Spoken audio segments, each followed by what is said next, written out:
Последното невреме кое го зафати Штип, причинувајќи штети кај лозовите наседи, овошките и зеленчекот, повторно ја иницира дилемата. Дали земјоделците треба да ги осигуруваат своите посеви од природни непогоди? Сакали или не, ние мораме на некој начин да се заштитиме. Една од методите за заштита е, значи, посевите да бидат осигурени. Меѓутоа, за жал, во овој момент осигурувањето кај нас е невозможна мисија, затоа што доколку осигураме, нашите трошоци за осигурување се, значи, поголеми од тоа што ќе добиеме ние како обештетување. Значи, за тоа треба да се подготве специјално закон и што е многу битна компонента во сето тоа, значи да се донесе некој правилник за правилна проценка на штетите, односно на обештетувањето. Сега во овие услови како што се поставени работите,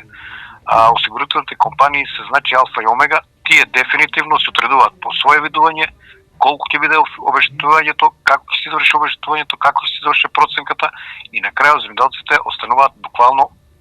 без никаква добивка. Осигурувањето, велат земјоделците, не е проблем, но една работа ги става во дилема, а тоа е во делот на осигурувањето на земјоделските површини, посебно кај оризот, ние бараме оризот да биде посебно осигуран, односно да биде издвоен од другите култури, бидејќи секоја култура посебно се регистрира со ефектите од временските неприлики, така да ние оризот може да го регистрираме како само од град во осигурителната компанија, бидејќи од поплави не може, бидејќи оризот не може да биде поплавен, тоа е во вода, од пожар исто не може да биде, така да ние со оризот малку е специфичен околу осигурувањето и затоа земјоделците не го осигуруваат, а осигурителните компании имаат нивни теркове за осигурување, односно